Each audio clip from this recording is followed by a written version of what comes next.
el Señor tuvo que hacerles ver que las palabras que les hablaba son espíritu y son verdad. Ya no es el asunto de la letra muerta, sino la palabra vivificada por el Espíritu. Así que hoy quiero hablar justamente palabras que son espíritu y son vida. Palabras que son espíritu y son vida. Que de pronto crean todo un cisma en los falsos discípulos.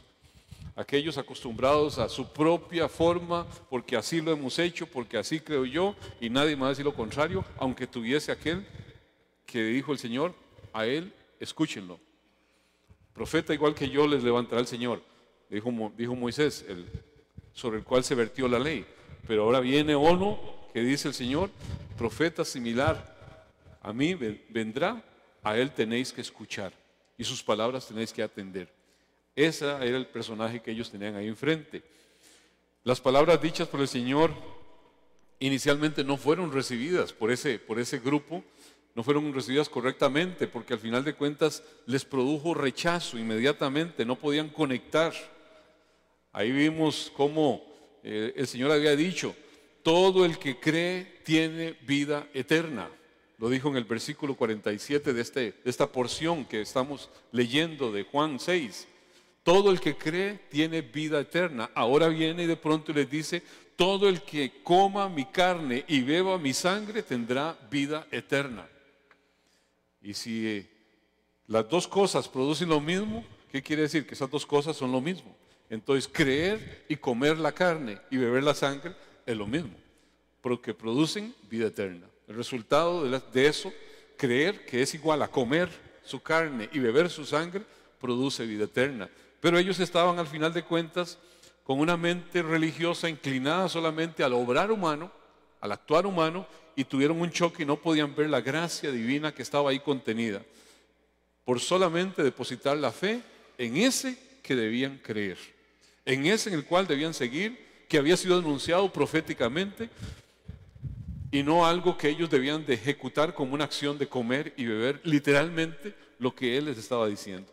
Entonces tiene que clarificarles, son palabras que son espíritu y son vida. Así que justamente en esa porción es que vamos a adentrarnos hoy en el Evangelio de Juan, capítulo 6, verso del 60 al 71, que dice así. Se las leo en la Reina Valera. Al oírlas, muchos de sus discípulos dijeron, dura es esta palabra, ¿quién la puede oír? Sabiendo Jesús en sí mismo que sus discípulos murmuraban de esto, les dijo, ¿esto os ofende? ¿Qué pues si viereis al Hijo del Hombre subir donde estaba primero? El Espíritu es el que da vida, la carne para nada aprovecha. Las palabras que yo os he hablado son vida, son espíritu y son vida. Pero algunos de vosotros no creen. Porque Jesús sabía desde el principio quiénes eran los que no creían y quién le había de entregar. Y dijo, por eso os he dicho que ninguno puede venir a mí si no le fuere dado del Padre, reafirmando un concepto que ya había dicho en el versículo 44 de este mismo. Desde entonces muchos de sus discípulos volvieron atrás y ya no andaban con él.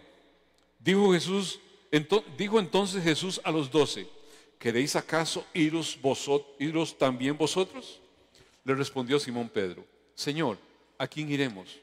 Tú tienes palabra de vida eterna. Y nosotros hemos creído y conocemos que tú eres el Cristo, el Hijo de Dios viviente.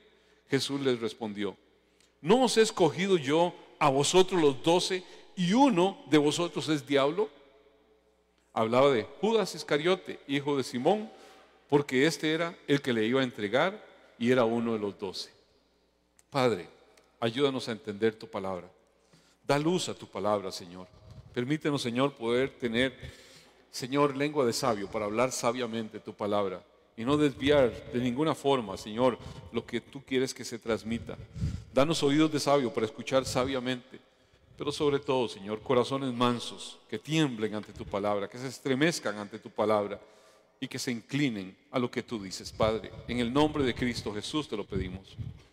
Aquí estos discípulos se ofenden por las palabras del Señor, se ofenden y no están dispuestos a aceptar ese mensaje de salvación contenido en esa acción de gracia que ellos no la están conectando. ¿Por qué? Porque les está hablando de un sacrificio, de una sangre que va a ser derramada, que se va a dar. Y esto al final de cuentas lo que deja a la vista es que meramente el sentido físico de las palabras, cuando lo tomamos en ese nivel, da como resultado algo de una conclusión completamente errónea. Y solamente los verdaderos discípulos pudieron mirar palabras de vida en lo que él estaba hablando, mucho más allá de lo que podían ver el resto. Así que la predicación del Evangelio, si no transmite realmente con precisión lo que es la palabra de Dios y de alguna forma nos inclina a obediencia, a entender lo que Dios está diciendo, pues se va a quedar corta en la expectativa al final de cuentas bíblica. Y nosotros debemos de saber que cuando escuchamos la palabra pueden haber diferentes rutas que tomemos, diferentes formas de responder a la palabra cuando estamos escuchando. Ahora vamos a ver algo de lo que es la parábola del sembrador, de cómo la palabra cae en diferentes tierras, personas, grupos, y produce diferentes reacciones. Charles Spurgeon decía, cuando envía a un predicador a un lugar a ir a exponer la palabra, y dice: ¿cómo te fue? ¿La gente se enojó? No, viera que no, nadie se enojó. ¿Alguien se convirtió? Bueno, de momento no, pero viera que recibieron muy bien la palabra. Fuiste a perder el tiempo, fuiste a nada. Porque al final de cuentas la palabra tiene que provocar alguna reacción. Cuando oímos y oímos como si la cosa fuera muy contenta y no pasó nada, amados, posiblemente faltó contenido a eso que se estaba expresando. Porque la palabra provoca alguna reacción en los no convertidos y por supuesto en la gente que ya tiene una inclinación. Ve lo que dice la parábola del sembrador en la explicación que el Señor da a los diferentes lugares donde cae la semilla. Veamos la parte del capítulo 13 de Mateo, del versículo 18 al 23, dice así: Oíd pues vosotros la parábola del sembrador. Cuando alguno oye la palabra del reino y no la entiende, viene el malo y arrebata lo que fue sembrado en el corazón. Este es el que fue sembrado junto al camino. Y el que fue sembrado en pedregales, este es el que oye la palabra y al momento la recibe con gozo, pero no tiene raíz en sí, sino que es de corta duración, pues al venir la aflicción y la persecución por causa de la palabra, luego tropieza. El que fue sembrado entre espinos, este es el que oye la palabra, pero el afán de este siglo y el engaño de las riquezas ahogan la palabra y se hace infructuosa. Mas el que fue sembrado en buena tierra, este es el que oye la palabra, entiende la palabra y da fruto. Y produce al 100, al 60 o al 30 por uno. O sea, hay diferentes niveles de producción, como hay diferentes tipos de discípulos. Algunos se van a mofar por completo y van a reaccionar con rechazo, como lo hicieron los fariseos, como lo hicieron los escribas, y se opusieron constantemente a las enseñanzas del Señor, ni siquiera le prestaban atención. Lo sentían como algo del vulgo, alguien que no era de su nivel, de pronto hablando parábolas y cosas de esas que no era en la élite de lingüística sacrosanta que ellos tenían que escuchar para decir sí, algo que realmente vale la pena escuchar. No, sencillamente menospreciaban a aquel que hablaba palabras en la forma más sencilla, en la que todos los del vulgo de pronto entendían conceptos espirituales profundos, pero ellos no. Así que ni siquiera la recibían y el enemigo arrebataba esa palabra antes de que entrara en su corazón. Pero otros también hay que responden con cierta fe temporal, podríamos decir superficial.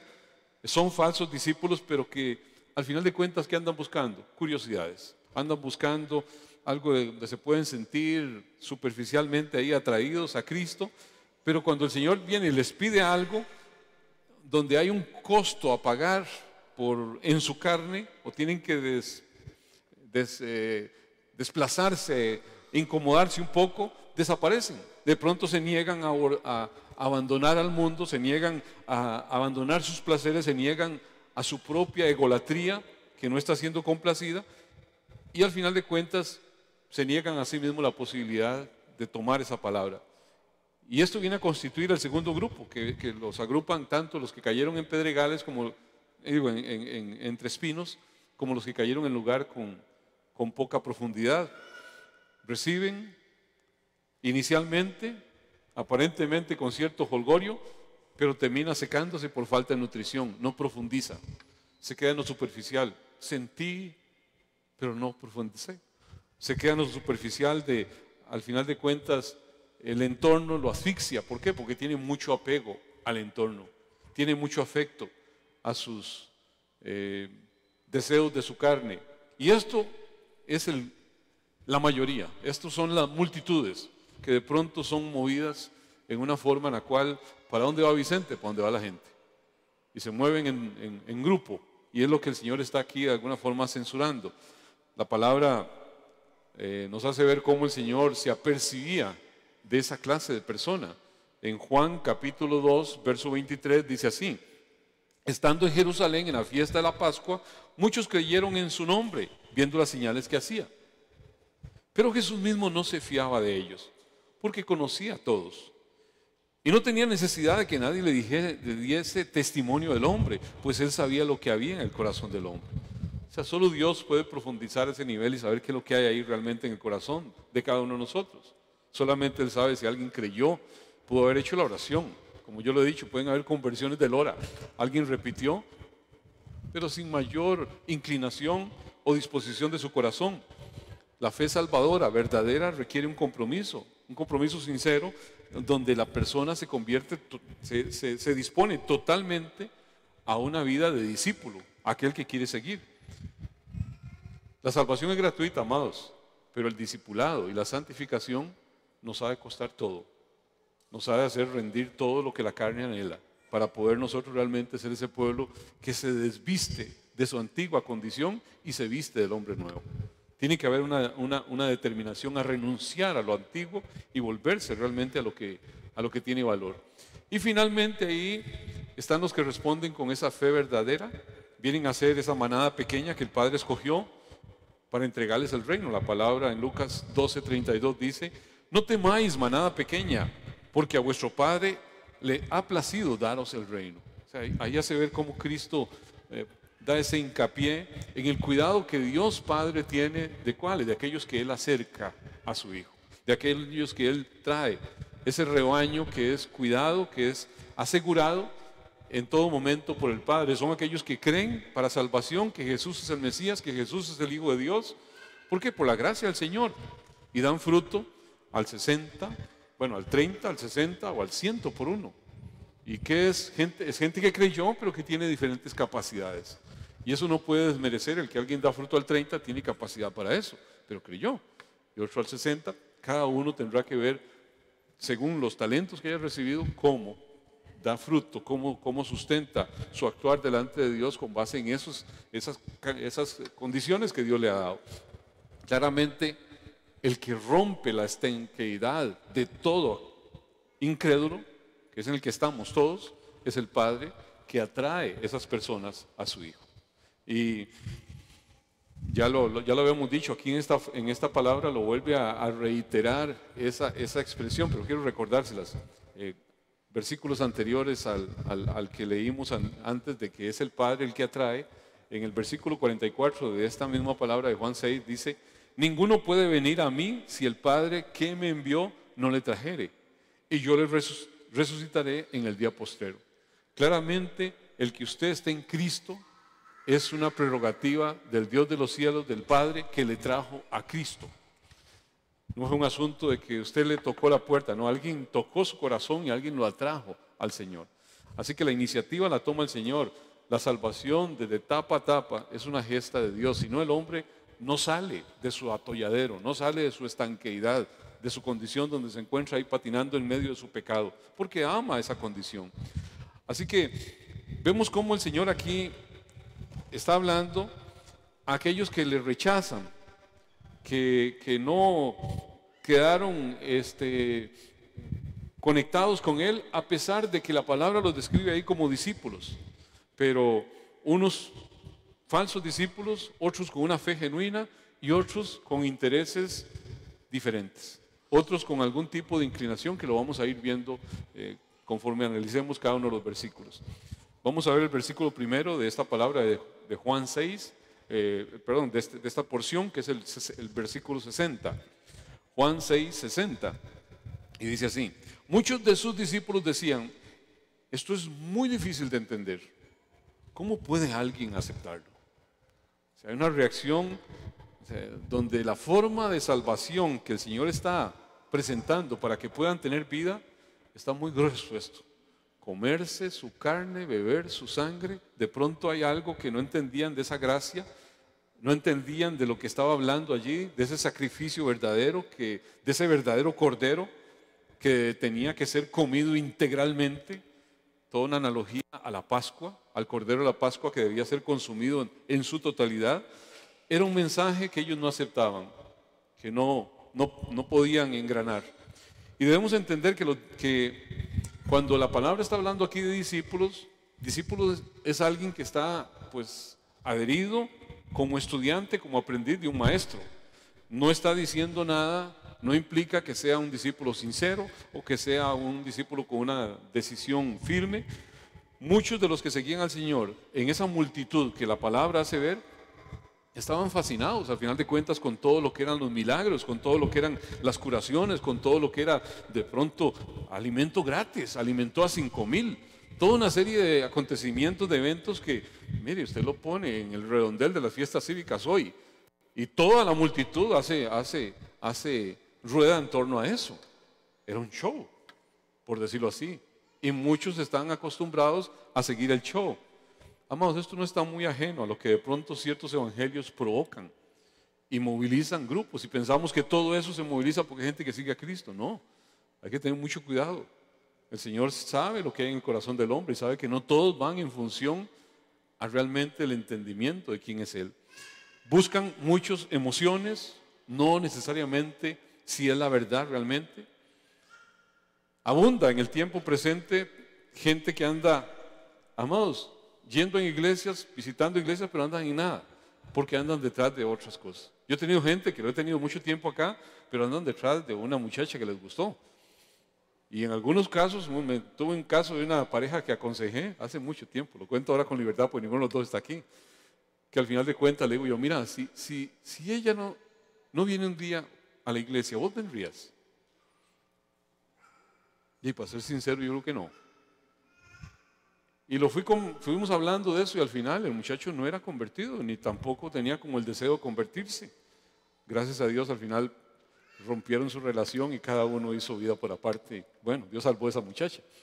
Pero hay muchas inclinaciones de gente que de pronto se acerca porque se siente bien, porque de alguna forma le acalla la conciencia, porque mira algo interesante, porque le resulta emocionalmente atractivo, porque se siente relajado.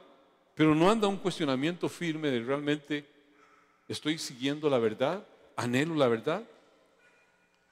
Cuando el Señor de pronto está llamando a creer, a que le conocieran, a que entendieran quién era Él y que pudieran asumir un compromiso, estos no estaban dispuestos a incomodarse. O sea, no estaban dispuestos a salir de su área de confort, donde se sentían tranquilos. Y terminan muchos de ellos dando la espalda, no asumiendo compromiso, no asumiendo servicio. Amado, yo pienso que todos esos tiempos difíciles que la iglesia en general ha vivido, ha servido para que muchos entiendan si tienen compromiso o no tienen compromiso con el Señor. Por eso yo he dicho, muchos se han separado y posiblemente nunca vuelvan. Solo Dios sabe qué es lo que realmente está ahí en el corazón de cada quien, pero hay al final de cuentas gente que sigue solamente si experimenta algún tipo de beneficio físico, algún poder, dirían algunos, algún bienestar, algún consuelo de su conciencia, porque no se cuestionan al final de cuentas mucho la enseñanza. Una persona que viene y está el predicador predicando y de pronto está ahí mandando mensajes y está en otras cosas, no le interesa lo que se está diciendo como mensaje, está más interesado en otra cosa. ¿Viene por qué? Porque tiene algún compromiso de venir por algo. Sepa cuál va a ser, cuál es, pero viene por algo. Y entonces no es que miren las palabras de pronto inaceptables, sino que no hay en su vida realmente inclinación a la verdad, hay una raíz de incredulidad adherida al corazón y entonces ya de por sí van. Eso muchas veces pasa cuando son hijos de mamá y papá, aunque suene feo, que vienen porque los llevan, pero no se han inclinado a pensar, ¿será verdad? ¿Será correcto? Y ahí debe ser, porque papá y mamá van ahí, pero no me cuestiono si realmente se está diciendo algo que valga la pena escuchar. ¿Estoy dando seguimiento a lo que se está exponiendo de la palabra? Y muchos, mientras no obtengan, si dejan de obtener beneficios, dejan de concurrir. Pero cuando hay algún nivel de beneficio, de alguna forma, se amontonan en torno al Señor. Ahí vemos cómo, si no hay un reconocimiento de que realmente mi vida es una vida que está en una bancarrota espiritual y un deseo de decir, Señor, no quiero pecar contra ti, una incomodidad con el pecado, algo falta todavía que se materialicen en el entendimiento de esa persona para asumir un compromiso personal de ir en contra de todo aquello que ofende al Señor. Y entonces cuando de pronto se habla en función a una vida de santidad, hay sectores que se sienten lastimados, se sienten ofendidos porque no están hablando de aquello que a mí me gusta escuchar, aquello que realmente anhela mi corazón oír. El verdadero discípulo ha de entender al final de cuentas que es pobre de espíritu. Tiene que apercibirse de que hay lamento en su corazón por su pecado, por sus diferentes situaciones que se ha permitido tener y que hay una sed por encontrar realmente una paz, una inquietud interior, una rendición delante de ese Dios que le ama.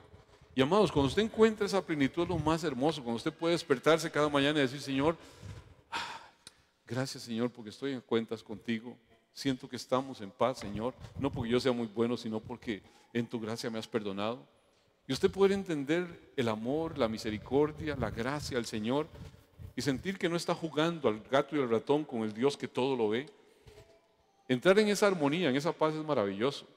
Cuando usted sabe que todas las mañanas son nuevas las misericordias del Señor y usted está expectante del Dios que le ama, del Dios que le ha escogido, del Dios que le ha llamado para un propósito suyo. Solo por cuando usted ha encontrado realmente aquel que es la verdad, que es el camino, que es la vida. Mateo, en las bienaventuranzas, en el capítulo 5, dice, el versículo 3, Dios bendice a los que son pobres en espíritu y se dan cuenta de la necesidad que tienen de Él, porque el reino de los cielos le pertenece. A esa situación tenemos que llegar. Esto describe a aquellos que están agudamente conscientes de que tienen una condición de perdición, que tienen un pecado adherido a sus corazones y que hay una carencia de una esperanza que tienen solamente en aquel ser divino. No confían en sí mismos. Por eso la siguiente bienaventuranza en el versículo 6 dice, Dios bendice a los que tienen hambre y sed de justicia, porque serán saciados. Son personas al final que buscan la justicia de Dios antes que su propia justicia, cosa que no pasaba con el pueblo de Israel, que quería mostrar sus propias obras, su propia justicia, y no la forma en que el Señor estaba estableciendo esta ordenanza. Los que buscan la justicia de Dios serán llenados, serán saciados, encontrarán realmente esa fuente de una conexión correcta que los va a satisfacer. Cuando usted puede decir, Señor, ¿qué tengo que no haya recibido? Y si lo recibí, no tengo nada de qué jactarme, sino de gratitud todos los días de mi vida, de ver la bondad, la misericordia que me ha cobijado hasta el momento. He sido tan duro de corazón, tan duro de servicio, y sin embargo, tu favor ha estado conmigo. Qué hermoso cuando usted es confrontado con eso, con ver el estado pecaminoso del cual usted está luchando siempre por salir, no para autodescalificarse, sino para reconocer la gracia divina a su favor. Entonces eso lo que hace es que incrementa mi afecto por aquel que me ha amado a pesar de mí mismo. No llega usted con su historial a impresionar al santo, santo, santo. ¿Quién va a impresionar a Dios con su vida? Sino solamente al final de cuentas rendir mi vida y ver que el santo ser ha dicho, mi hija eres tú, mi hijo eres tú, yo te escogí. Qué hermoso sentirse amado a pesar de nosotros mismos. Mateo 10:38 dice: si te niegas a tomar tu cruz y a seguirme, no eres digno de mí. Si te aferras a la vida, la perderás. Pero si entregas tu vida por mí, la salvarás. Ahí está hablando de esa demanda, de ese compromiso total que tenemos que tener, incluso hasta decir: Señor, prefiero más tu vida que mi vida, Señor. Prefiero más el existir contigo que apartado de ti. Hasta una disposición, hasta morir por el Señor, haciendo ese llamado que hace esa palabra, una sumisión total por parte de aquel que entiende el mensaje. Y por lo tanto, el mensaje que proclama no es un mensaje de happy hour, no es un mensaje de hora feliz. Venga a esta oración, confiese esta oración y usted va a ser bendecido, prosperado, y de ahora en adelante no va a tener problemas de salud. Hablar de happy hour y hablar de hora feliz, que cualquiera es predicador en esa condición. Pero la palabra no nos llama a eso. La palabra nos llama a confrontar a un mundo que es pecador, a un mundo que se ha apartado del Señor, que está apartado y que está condenado y que va para el infierno, pero que tiene que retornar a un Dios de toda gracia y toda misericordia, si se arrepiente, si se humilla, si reconoce que en esa cruz el que debió estar clavado era cada uno de nosotros, no el santo ser que lo hizo por usted y por mí. Y cuando entendemos ese intercambio, nos llena de gratitud, de afecto, de amor por su obra hecha a mi favor. Y entonces vivo para alabanza de su gloria. Eso implica una autorrenuncia. El que vive en esa condición alcanza vida, la vida verdadera, la vida que vale la pena. Hay muchos seguidores, al final de cuentas, más o menos regulares del Señor. Pueden ser decenas, pueden ser centenas, pueden ser muchos, que al final de cuentas no miran dificultad en oír la enseñanza, en atender ahí, en aceptarla, pero se ofenden cuando de pronto en su intelecto ven que algo les confronta, más allá de lo que puedan entender, y tienen que aceptar lo que Dios dice, aunque mi intelecto esté acomodado en otra página. Es cuando nos topamos con la gracia, es cuando nos topamos con la doctrina de la gracia. De pronto hay un disgusto y mucha gente se pone en rebeldía porque no estoy de acuerdo con ese predicador que dice eso. Yo lo he dicho muchas veces, si yo estoy diciendo algo aquí ajeno a lo que dice la palabra, tiene toda la razón de disgustarse y buscar camino. Pero si estoy hablando la palabra, amados, no descargue su enojo contra mí. Vaya a la palabra a ver qué es lo que no entiende. Vaya a ver qué es lo que dice esa palabra, que al final de cuentas le limita en su entendimiento natural. Porque el pensamiento de Dios, los caminos del Señor están sobre los nuestros. Y si Dios dice: yo tendré misericordia, a quien quiera tener misericordia, ¿quién soy yo para decir: no, Señor, no me parece eso? Reclámele al cielo. Es Dios el que al final de cuentas así lo determina. No soy yo el que puedo decir: Señor, no estoy de acuerdo, eso es injusto, dicen algunos, porque no entienden de justicia de Dios. Yo siempre lo he dicho: si justicia aplicara a Dios, todos nos condenamos. Gloria a Dios que Dios aplicó misericordia y gracia. Y a pesar de nosotros, dice: yo te amé. A pesar de yo te amé. ¿Y por qué tuvo misericordia? Él tuvo misericordia de quien quiso tener misericordia. Son prerrogativas divinas que yo no puedo, aunque intelectualmente no calcen aquí, están en la palabra. Y yo tengo que al final de cuentas inclinarme a lo que la palabra dice. Cuando yo no lo entiendo y pienso que es un asunto de esa persona que cree eso y me dice eso, de pronto lo estoy entendiendo bien, lo que él está diciendo, claro, y yo no lo acepto, yo no estoy de acuerdo con eso, y se enoja con el predicador. Y de pronto hay una situación ahí donde le hace imposible pensar que nadie pueda, ni siquiera una persona inteligente en su sano juicio, aceptar lo que ese predicador dice. Amados, exactamente lo mismo le pasó a todo este pueblo de Israel cuando ese predicador le estaba diciendo: usted tiene que comerse mi carne y beberse mi sangre. Exactamente lo mismo. Por aquí es camino. Un choque inmediato, un no engranar. Dicen los versículos 61 y 62. Jesús estaba consciente de que sus discípulos se quejaban. Así que les dijo: ¿acaso esto los ofende? Yo he visto cuando hemos tratado algún tema así de esos espinosos, hay ojos así alertas, hay conversaciones hacia el vecino de la par, hay todo ese tipo de cosas que el predicador se da cuenta de las cosas que están pasando ahí abajo. Y uno cuando lee, por ejemplo, Romanos 9, y ve a Pablo cuando empieza a discernir, a hablar sobre todo ese asunto, cuando dice: a Jacob amé y a Esaú aborrecí. Y entonces él mismo empieza a preguntarse cosas de lo que entiende que está pensando el auditorio. Entonces, ¿qué? ¿Es Dios injusto? Nadie le dijo a Pablo nada, él simplemente dice: ¿y por qué? ¿Es Dios injusto acaso? Está entendiendo que en el auditorio de pronto puede haber un choque. ¿Por qué Dios tiene misericordia de quien quiere tener misericordia? Si no fuese así, no haría esa pregunta Pablo. Y entonces uno tiene que entender que el Señor aquí, Él no les está diciendo algo porque alguien reclamó de pronto, sino Jesús estaba consciente de que sus discípulos se quejaban, así que les dijo: ¿acaso este los ofende? Vio la reacción, pudo ver, aparte de que es Dios y mira el corazón de las personas, ¿qué pensarán entonces si ven al Hijo del Hombre ascender del cielo otra vez? Ahí le estaba dando un anticipo de lo que sería una imagen ofensiva que ellos iban a tener. La imagen de la cruz que ellos iban a rechazar, y por supuesto la misma resurrección que tampoco iban ellos a recibir y aceptar. La dureza de los corazones siempre va a producir, de hecho, reacciones de desagrado.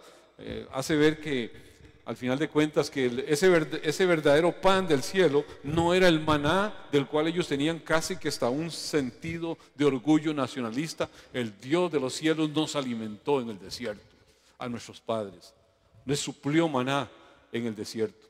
No dijeron: y todos murieron por incrédulos. Y el Señor les está diciendo: pero aquí está delante de ustedes el verdadero pan del cielo. El verdadero pan del cielo que deben comer. Si realmente quieren, al final de cuentas, buscan lo que es vida verdadera. Era algo que Él les estaba ofreciendo ahí, pero la forma en que lo estaba planteando, de comer su carne, de beber su sangre, le resultó demasiado duro de tragar. Y entonces, ¿esto les ofende? El Señor les confronta con eso que podía ver que estaba ahí cruzando sus mentes. Tenían ellos una interpretación literal, estricta, y posiblemente cuando el Señor estaba hablando de carne, la carne de su cuerpo, no como el instrumento donde el alma reside, sino veían algo distinto y estaban viendo su sangre no como un sacrificio que Él voluntariamente iba a hacer en sustitución de los sacrificios que ellos habían practicado por años, sino que se veían con un vaso de sangre al frente y un pedazo de carne, y tomando sangre y comiendo carne. Esa era lo que ellos estaban viendo de ese ser que les estaba dando la instrucción, estándole al frente. Entonces era un choque que ellos tenían ante esa expresión, y los falsos discípulos se escandalizaron con la enseñanza. Se sentían ofendidos completamente. Se iban a sentir más ofendidos todavía los judíos, que tenían la expectativa de un Mesías restaurador que iba a poner a Israel en el pináculo de todas las naciones, cuando vieran a ese Mesías clavado en una cruz, forma más humillante de llevar a lo peor de lo peor para castigar. Ese era su Mesías en una cruz, más humillación. Por eso dice: para los judíos, un tropezadero; para los griegos, una locura. ¿Cómo es este libertador que muere en una cruz? ¿Cómo es este que de pronto el que iba a venir a rescatar es clavado en una cruz? No había forma de poder conectar eso que se iba a dar con entender que en esa cruz fue exhibido públicamente Satanás cuando él triunfó, cuando Cristo Jesús triunfó sobre él, y que de la cruz iba directo a la gloria, a sentarse junto al Padre, a gobernar todas las cosas. No podían reconocer, no podían entender que esa cruz era el clímax de la resurrección que venía, que tampoco la quisieron tomar para sí, aceptar para sí.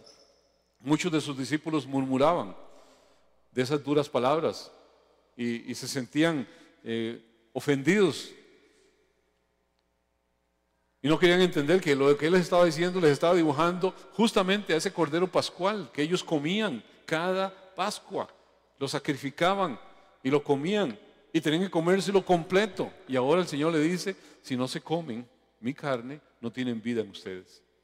No estaban conectando para nada. ¿Cuál sería su respuesta escandalosa cuando lo vieran ahí pegado en la cruz?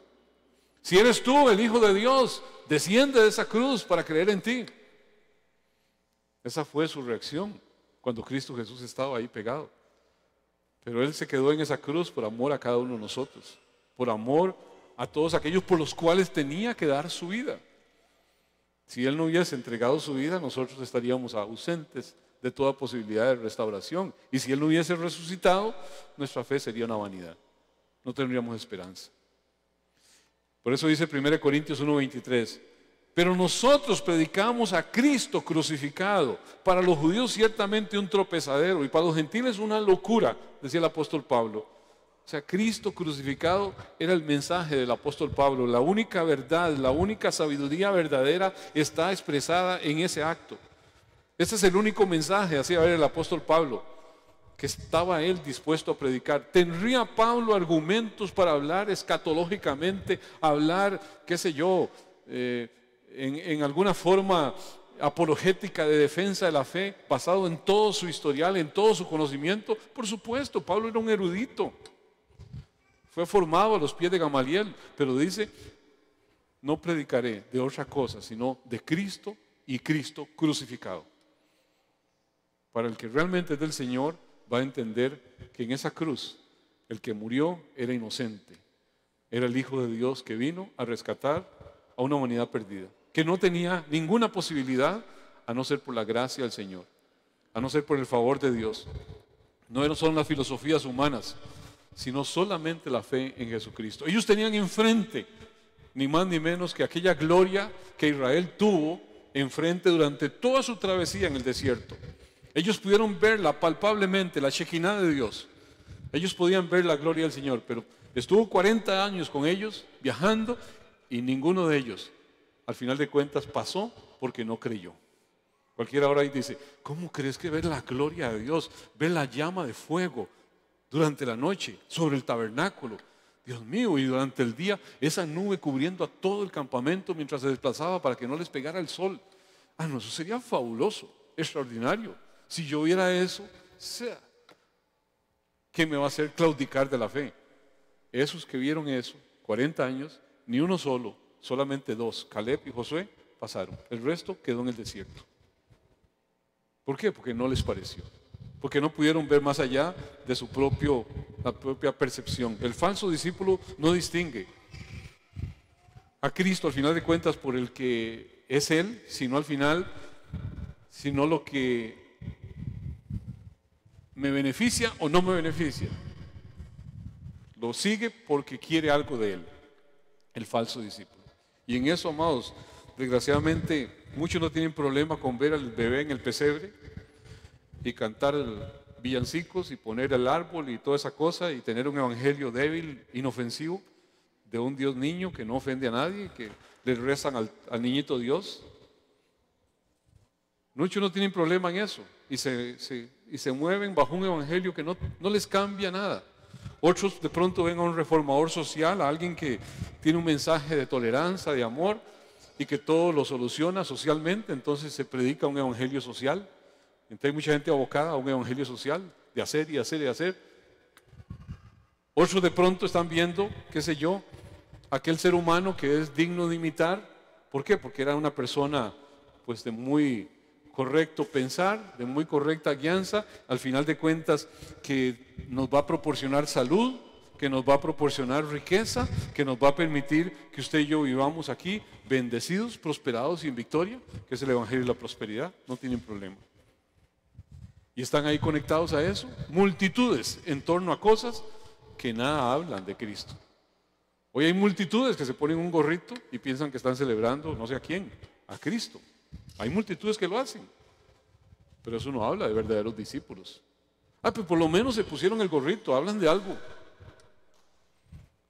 No quiero entrar de nuevo al tema que siempre ha sido repulsivo para mí, pero en esto hay que entender que Cristo, el Cristo bíblico, es el Dios que se hizo hombre, el Dios que muere en una cruz por el pecado suyo y mío. Yo no puedo honrar a Dios celebrando pecado. Yo no puedo exaltar a Dios en una bacanal fiesta de pecado puro.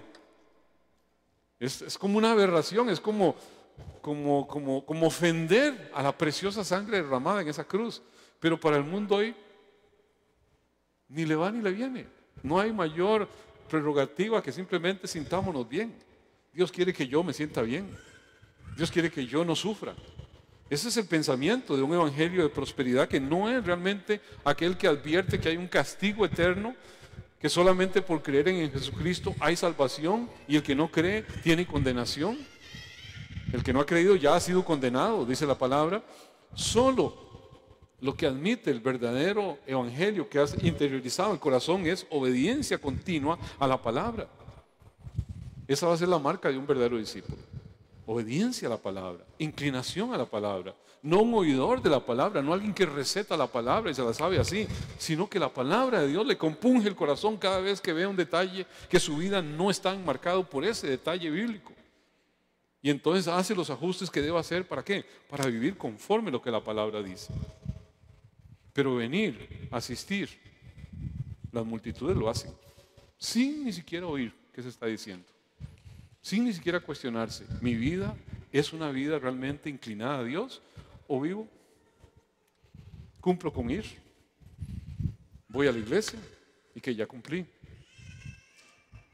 Amados, la palabra dice en 1 Juan 2:3, podemos estar seguros de que conocemos a Dios si obedecemos sus mandamientos.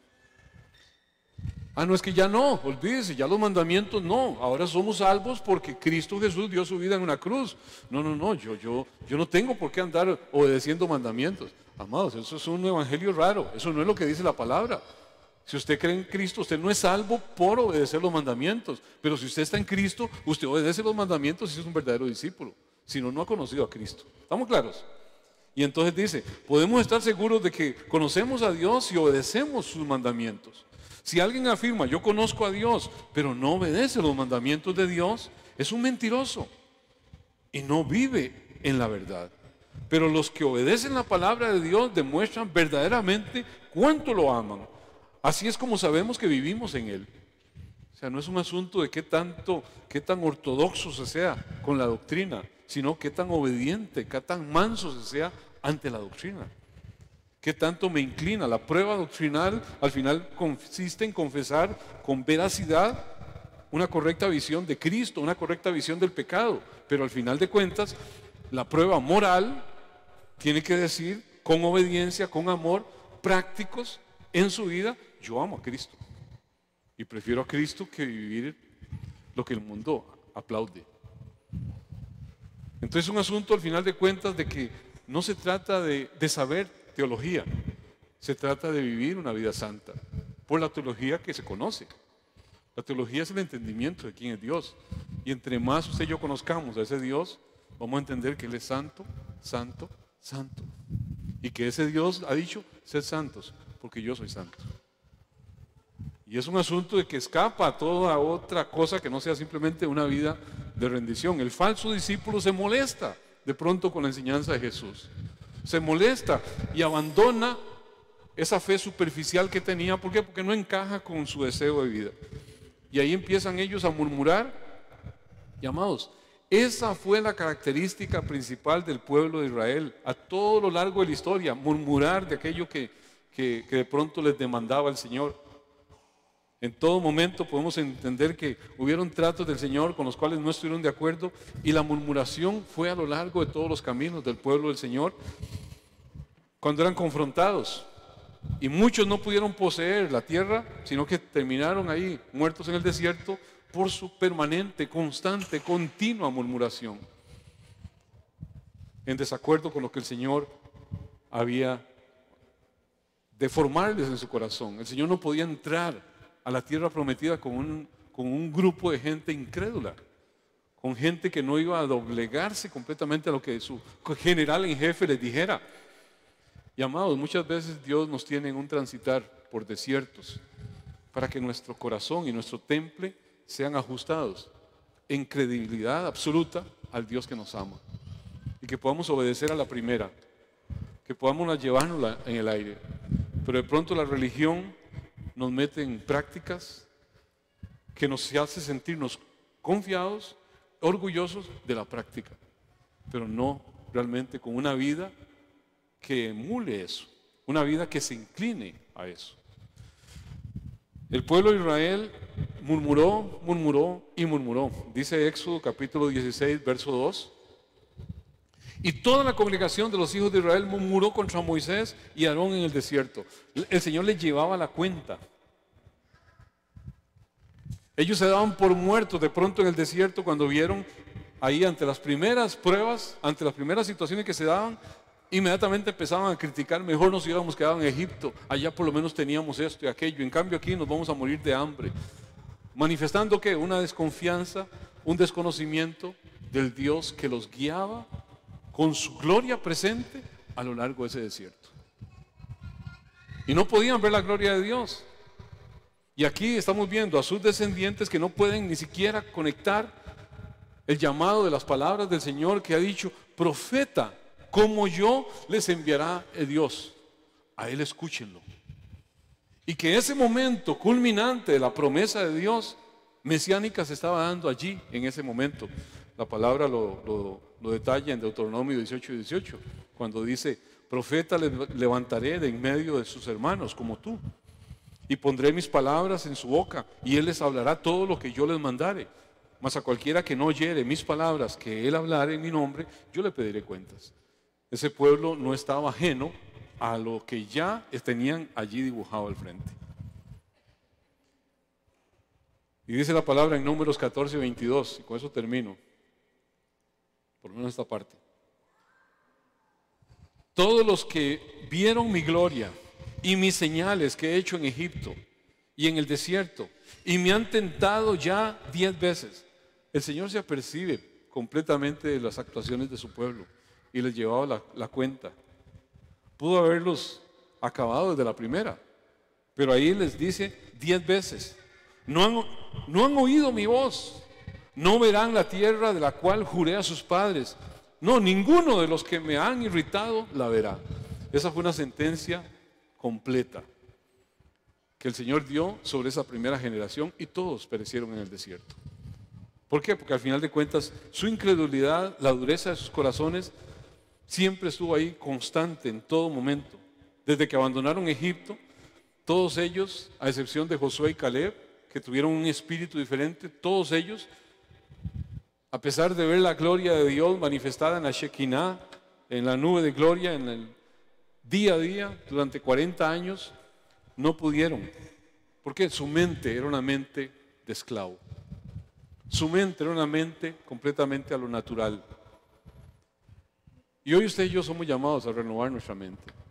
Y la palabra está diciendo: no es un asunto de la carne, es un asunto del espíritu. La carne para nada aprovecha. La palabra que yo les estoy hablando son espíritu y son vida.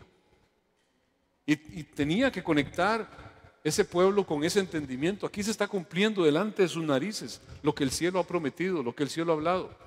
Pero la terquedad, la dureza de su corazón no quería de ninguna forma que ellos pudieran percatarse de que tenían la misma gloria de Dios en el evento más extraordinario que la humanidad pudo haber pensado, que el Dios de los cielos se encarnase y viniese a este mundo y entregase su vida, entregase su ser en un sacrificio para que todo aquel que en Él cree no se pierda, sino que tenga vida eterna. Y si yo no me como eso, si yo no hago mío ese sacrificio, no tengo ninguna oportunidad.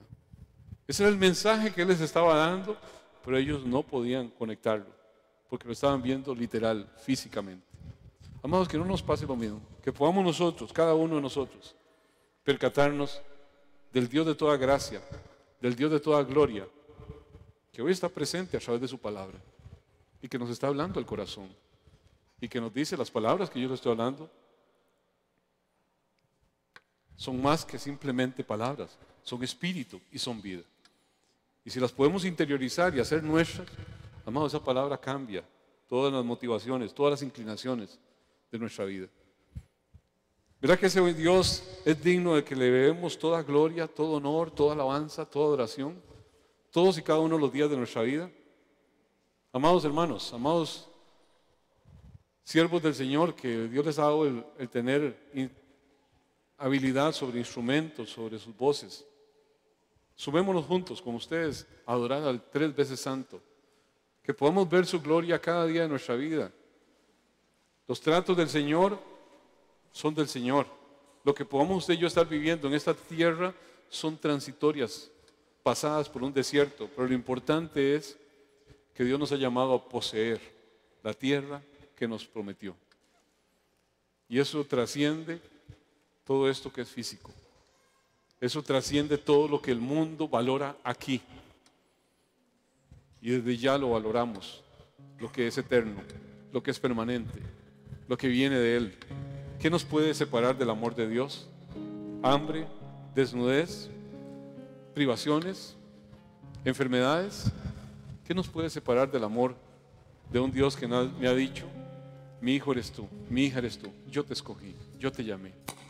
Así que todos los días de nuestra vida, cualquiera que sea la circunstancia que estemos pasando, son días prudentes, oportunos, para percatarnos de que la gloria de Dios se ha manifestado en nuestras vidas por la palabra del Señor, que es vida, que es espíritu, que es verdadera.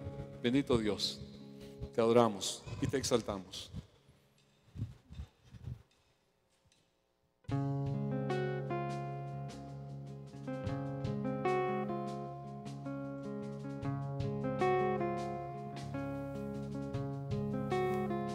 Asombrado ante la grandeza de tu gloria, ante la belleza de tu majestad, me acerco a tu trono sin palabras que puedan describir tu pureza, consumido por el fuego de tu santidad, humillo mi corazón. Ay de mí, que siendo pequeño han visto mis ojos la gloria de Dios. Ay de mí, pues soy pecador. He visto la gloria del Hijo de Dios,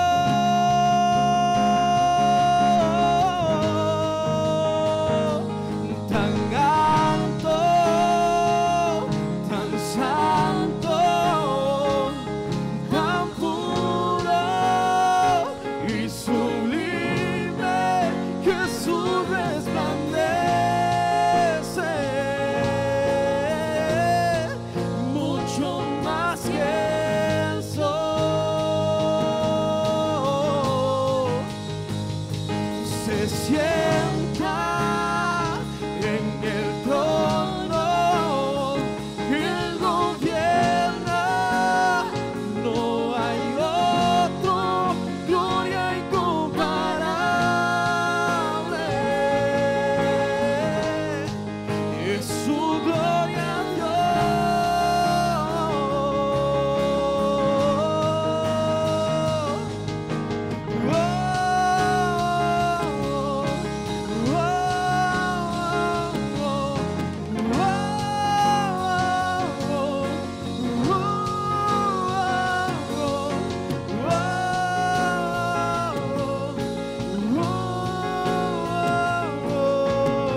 Cristo, tú mereces toda la gloria, oh Dios. no daremos gloria,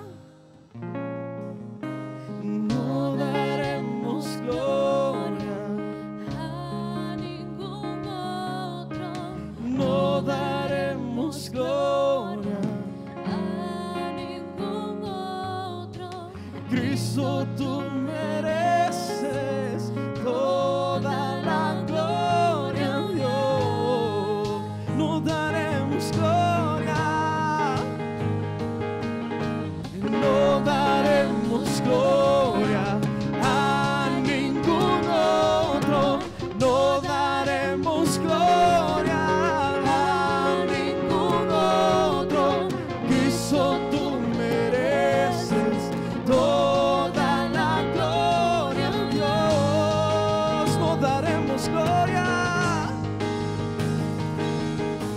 no daremos gloria, no, a ningún otro, no daremos gloria, no, a ningún otro. Cristo, tú mereces sí, toda la gloria, Dios.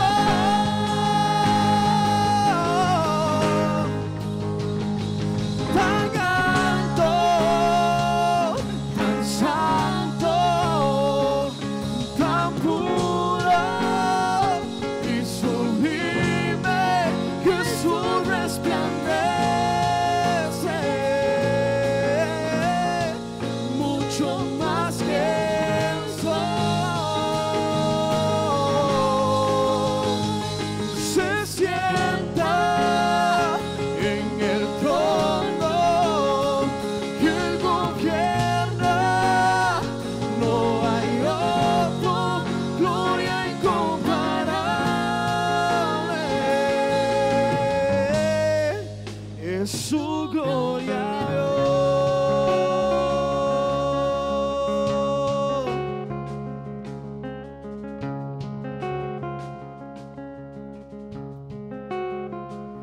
Humilde me postro, rendido,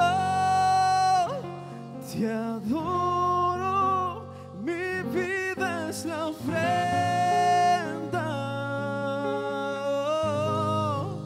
que yo puedo entregar.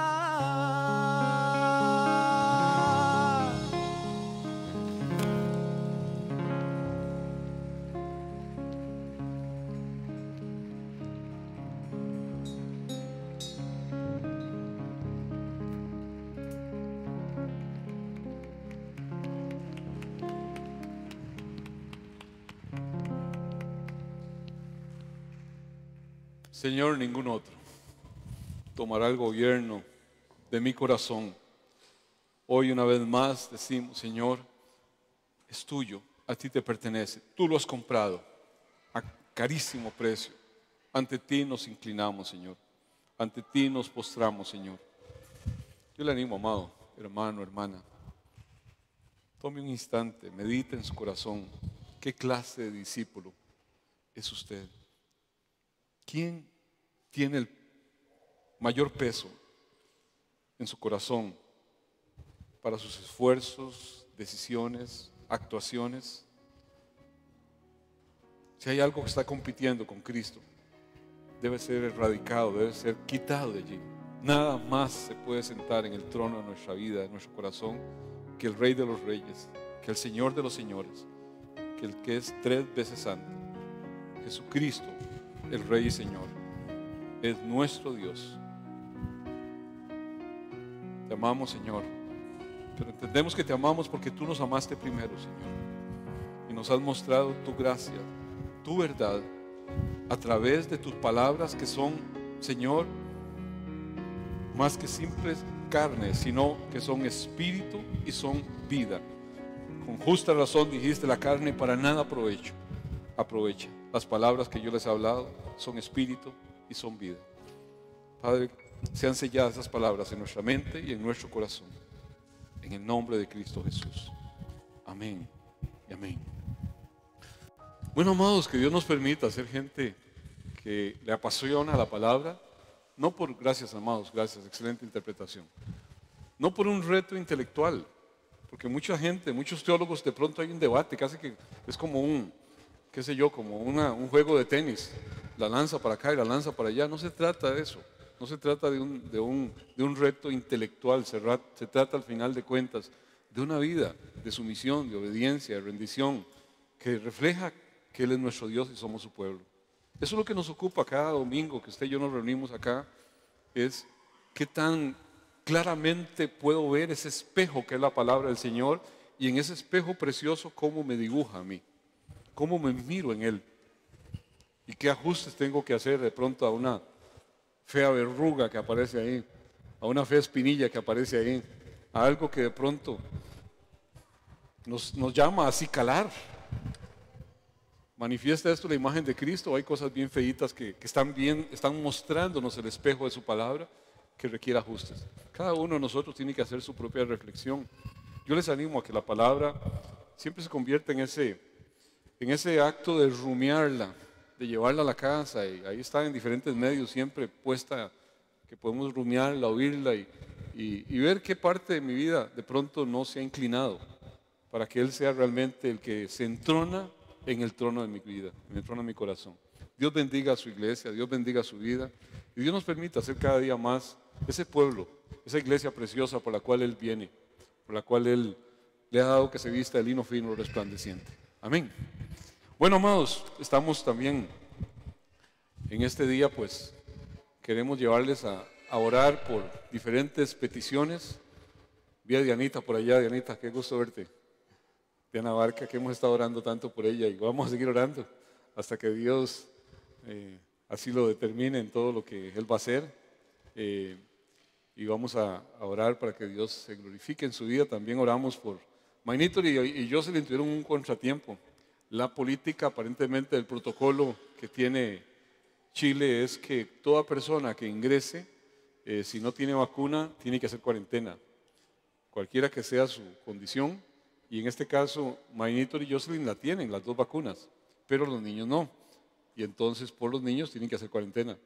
Entonces les tuvieron ahí 7 días de cuarentena. Así que Jocelyn, yo sé que hoy posiblemente nos está viendo, estás cumpliendo años, pues te sumamos aquí a toda la petición de bendición en este día de cumpleaños. Le tocó cumplir años ahí metido en un cuarto de un hotel, ya va por el día 5, creo que el 6, 5 o 6, no sé, por ahí va, 6.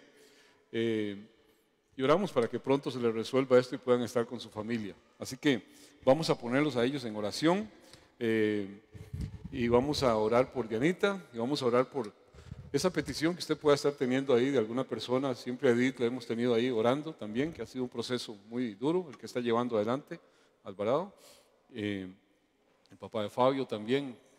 Dios es al final el que determinará la resolución final de todo esto. Padre, qué bueno es saber que tenemos, Señor, a un Dios al cual clamar, por el cual, Señor, podemos orar y confiar, Señor, en tus actuaciones. Dice tu palabra que la oración del justo puede mucho. Aquí tu iglesia se pone hoy de acuerdo para orar, Señor, por Dianita Barca. Gracias por traerla en este día aquí, Señor.